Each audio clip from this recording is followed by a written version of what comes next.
Mana uka onasi 8 oylik qora quyon. Uzun 5 kilodan oshib yesiz hozir. Mana bollari mana. Bollari 8 ta ola tuqqan, 2 ta seri.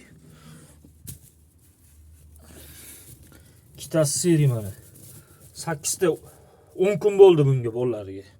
Hammasi tirik, zo'r qaraydi quyon bollariga. Yemish-pemishini kak bo'lishini beraman. Bu birinchi indagi.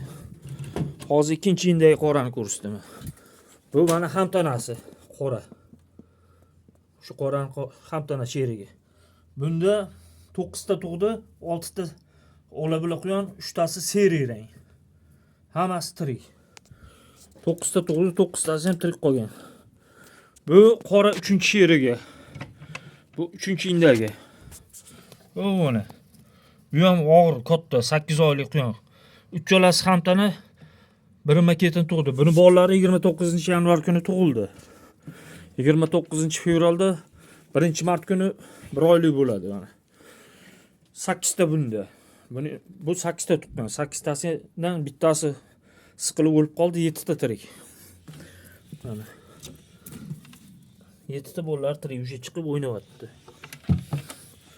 Buniki 10 kunlik, buniki ham 10 kunlik bo'ldi tuqqaniga. 3 ta qora mana bitta, 2 ta, 3 ta. Molxonaning ichida sovuqda olib kiruvdim-da. Hozir endi men boshqa indagini ko'rsataman ko'chadagi. Mana bu ham qora quyon, bu ham yosh quyon, birinchi qoringa tug'adi. Katta quyon, 5-6 kilo vesi bor. Men inla qilib qo'yman. Xudo xolasa fevralni oxiriga tug'adi bu.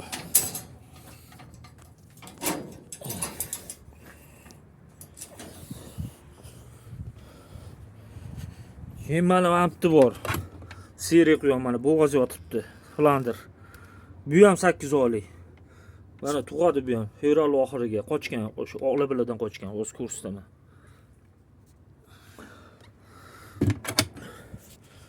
Men bu yerda endi shu Flanderi sheriklari, 2 ta ona quyon, qolgani bollari mana. 9 ta bollari, 1,5 oylik bo'lib qoldi bollari. Mana. Hammasi shu ola biladan qochgan. Erkagi zoti boshqa. Qora quyonlarning zoti boshqa, serilar zoti boshqa, ona quyonlari ya'ni kattalarni. Mana o erkak quyon. Otasi. Bir g'ach Flander. Bu ham qochgan. Quyon anchagina katta narsa.